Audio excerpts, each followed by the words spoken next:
Advance Merry Christmas po sa inyong lahat mga ka-review natin at welcome back dito po sa ating munting channel Pinas News Review kung saan re-reviewin po natin ang mga mahalagang balita dito sa Pilipinas. Mga simpleng komento sa mga issue dito sa Pinas at eto na nga mga ka-review natin, hala grabe. Congressman Marcoleta binanatan ang kapwa kongresista. Yan mga ka-review natin ang ating alamin mula po rito sa channel ni Taong Kalye. Nasa description po ang full video link ng balitang ito. Subscribe na po kayo kay Taong Kalye, right? At kung bago ka pa lang at di pa po nakapag-subscribe sa ating munting channel, please don't forget to subscribe. At i-click na rin po ang bell notification para updated ka po sa lahat ng ina-uploads nating reaction video. At ito na nga mga ka-review natin, sama-sama sabay-sabay po natin pakinggan, panoorin at bigyan ng reaksyon ang balitang ito. Ito na po. Naglalayon tayo ng isang patas na pagpapairal sa batas. Kahit malaki ka, makapangyarihan ka, kailangan gumalang ka sa batas. Lahat ay pantay-pantay sa batas. Walang mayaman, walang mahirap, walang lamangan, walang dayaan, iwasan na natin ang palakasan. Ang lahat ay patas sa batas. Tama. Na tila dahas. So yan mga ka-review natin, mula po yan sa ating kagalang-galang na congressman. Congressman Marcoleta. Dapat daw po mga ka-review natin dapat po ay patas ang lahat sa batas. Maging mayaman ka man o mahirap, no? Patas dapat yung pagtrato ng ating batas sa ating lahat. Pero mga ka-review natin, ito po ang tanong. Sa administrasyong ba ito, nagiging patas po ba yung ating mga mambabatas? Ha? Sa kanilang mga guest speaker, nako po. Tulad po ni Ka Eric at Doc Lorraine Badoy, mga ka-review natin, naging patas po ba sila doon sa kanilang pagdinig, mga ka-review natin? Sa palagay ko po, ito opinion lang mga ka-review natin, pero may reasonable naman mga ka-review natin, di ba? Kasi kung naging patas po sila at nanindigan po sila doon sa kanilang sa cite in contempt kaya Ka Eric at Doc Lorraine Badoy, mga ka-review natin, di sana, di ba? Hindi po nila pinayagan na makalaya, no? Si Ka Eric at Doc Lorraine. Pero ang nangyari po mga ka-review natin, natakot po sila. Simula po nung pumunta po sa Supreme Court itong si Attorney Harry Roque, 'di ba? At umaapil nga doon, mga ka-review natin, at sila patuloy yung kinasuhan. Natakot po sila. Kasi nga po mga ka-review natin, alam po nila na mali po yung kanilang ginawa, no? Parang inabuso po nila ang kanilang kapangyarihan. So sana na mga ka-review natin, no? Dahil magbabagong taon, mga ka-review natin, sana naman po ay magbago rin sila, no? Sana magbago po ang lahat. Sana magbago po itong administrasyong ito, mga ka-review natin, no? Kasi kung dyan pa lang, mga ka-review, na pinapakita nila na mas makapangyarihan talaga sila, talagang marami po ang magagalit, di ba?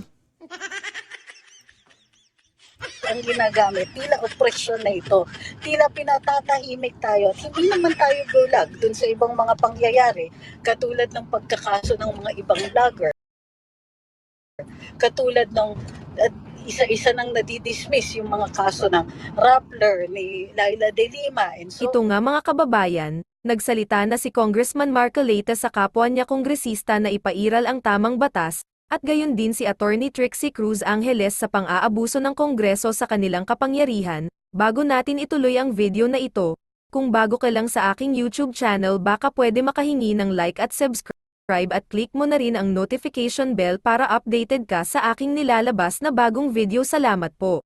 Kasarap pakinggan ang mga kataga ni Congressman Marcoleta.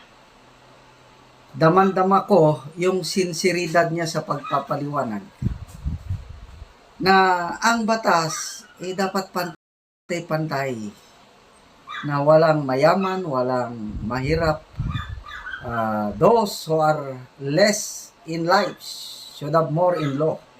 Kaninong statement yan? Kay the late President Magsaysay ata. Ito, si Congressman Marcoleta, ito ang tunay na kagalang-galang, honorable ba, na kongresista. Tama po mga karibin natin, no? Dito pa lang, dito kay Congressman Marcoleta, mga karibin natin, makikita po natin na wala pang paltos, no? Wala tayong nakikitang pagdududa. Dahil wala naman siyang ginagawang hakbang na hindi pabor po sa taong bayan, mga karibin natin. Siya po yung isa sa mga bumira doon sa ABS-CBN, mga karibin natin. At yung iba po ay mukhang nagbago na po ang mga, 'di ba? Medyo malabnaw pa yung mga kasamahan niya po doon. Medyo malabnaw na po ngayon, mga karibin natin. Diba? Tulad po ni Isoji Boying Rimulya, 'di ba? Andun rin yun eh. Doon po sa hearing nila ka Eric, mga karibin natin, mayroon din po akong napansin doon si Congressman Dan Fernandez, mga karibin natin. Isa rin po yun sa bumira sa ABS-CBN. Pero ngayon po, mga karibin natin, parang, di ba? Isa po siya sa nag-question doon kaya ka Eric, mga karibin natin, ha? Eto pa, sino pa? Si Kung Akop, hindi po yan doon sa si Kung Akop, nakilala lang po natin yan doon sa hearing po ng doon po siya medyo nakilala doon sa hearing ng yung 990 na kilo ng shabu, mga karibin natin, no, by bus. Doon po natin nakilala si Kung Akop na may panindigan. Pero ngayon marami na rin po ang di ba? Maayaw kay Kung Akop, mga karibin natin, no? Yan nga po, kasi nga po, 'di ba? Parang kayo po ba naniniwala na wala pong doon, walang involved na pera doon sa hearing na 'yon, mga karibin natin? Kasi bigla-bigla posibleng wala. Project. Project siguro, mga kapalit ng mga 'yon, no? Opinion lang po 'yan, mga karibin natin, pero anong malay natin, 'di ba? Bagay sa kanya ang isang congressman. Yung karamihan dyan, ewan ko na lang kung kagalang-galang pa ba o kawalang-galang. Imbes na congressman, yung naririnig ko lang ito, nababasa, congressman. Okay. So, yung mga in-explain ni Congressman Marcoleta, bunga yan sa nangyayari ngayon sa Kongreso, na ang mga lawmakers na gumawa ng batas, hindi naman nila sinusunod ang batas. Example, Soto Law. Ipinasa yan ng Kongreso. Yan ang ini-invoke ni Ka Eric, na huwag niyang i-reveal yung source. So yun nga po, mga karibin natin, no? Yung about sa Soto Law, mga karibin natin, sinasabi po nila na iba po yung kanilang interpretation doon sa batas, no, mga karibin natin. Doon sa pagkaka-interpret ni Ka Eric, mga karibin natin. Alam na, 'di ba? Kahit naman na as long as nakakabasa ka ng English, 'di ba? Parang at nakakaintindi. Maintindihan mo naman talaga yung Soto Law. Na talagang hindi mo pwedeng i-reveal yung source mo, 'di ba? Yun lang yung point eh. Hindi mo pwedeng i-reveal yung source mo. Kasi pag in-reveal mo, mga karibin natin, wala na pong maglalakas ng loob na magbigay pa ng impormasyon. Para ilahad yung mga, 'di ba, mga ganitong bagay. Kaso nga lang, talagang binira nila si Ka Eric at si Doc Lorraine kasi nga po, question nila kung accredited journalist daw po ba itong si Ka Eric, mga karibin natin. Wala, ininterpret ng mga mambabatas on their own, kaya pinakulong nila si Ka Eric. Naisama si Doc Bador.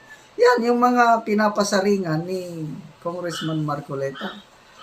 Yung SMNI issue, yung ICC issue, ang dami na ngayon na hindi na karapat-dapat na ginagawa ng Kongreso. Kaya nagsasalita itong si Congressman Marcoleta. Saludo ako sa iyo, Congressman Marcoleta. Sana dumami pa ang kagaya mo sa Kongreso. At sana ikaw ang magiging Secretary of Justice in kaso kung anong mangyari kay Secretary Remulla. Sana lang. Okay, ituloy po nating pakinggan ang paliwanag ni Congressman. Pero alam nyo mga karibin natin, marami pong nag-comment dyan, no, na sana nga po ipalit na itong si Congressman Marcoleta kaya SOG Boying Remulla dyan sa Department of Justice, no, bilang secretary. Pero ito lang po, may nagko-comment din at nababasa po natin mga karibin natin, no, na sana daw po wag na. Wag nang pasukan or wag nang ipalit si si Congressman Marcoleta kasi masisira din yung pangalan niya eh. 'Di ba? Masisira kasi 'di ba maikakabit sa administrasyong ito. So, ano sa palagay niyo mga karibin natin? Posible bang ganun ang mangyari kapag 'di ba? Kasi may susundin ka pa rin eh, 'di ba? Susunod at susunod ka pa rin dun sa nag-uutos sa'yo.